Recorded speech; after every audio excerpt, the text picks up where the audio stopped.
哦，今年度的米其林指南第一届甲台南列为评选的城市，但是选到尾啊，台南煞无甲一间的餐厅来入选，所以台南市政府这个月要家己来举办我心目中的米其林的这个活动，要互大家来票选30个市集甲50个单位，要来选出到在地美食。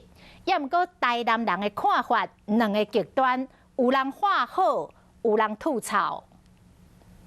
热乎乎的小羹啊米粉，有真侪人客，老店的咸味料真侪真丰富。另外像牛肉汤、挂包等等的小食，伫台南拢真出名。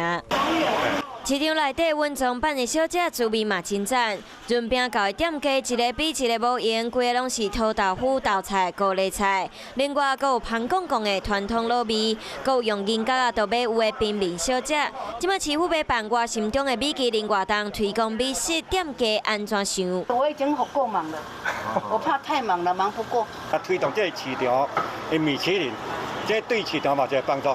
要办这个活动，是因为台南是2022米其林指南头一摆来做评选的城市，上尾啊，煞无一间餐厅摕到星，希望趁这个机会，让网友票选30个市集和50个档啊，发掘在地美食。不过，未少市民无兴趣。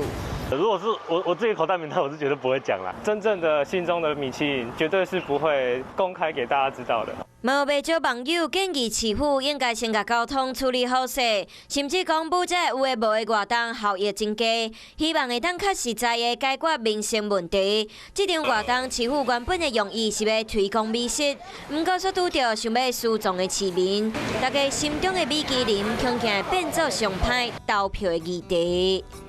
Hello， 大家好，我是乃瑜，要教给大家2个任务。第一个，华视新闻的脸书专页，你按赞了吗？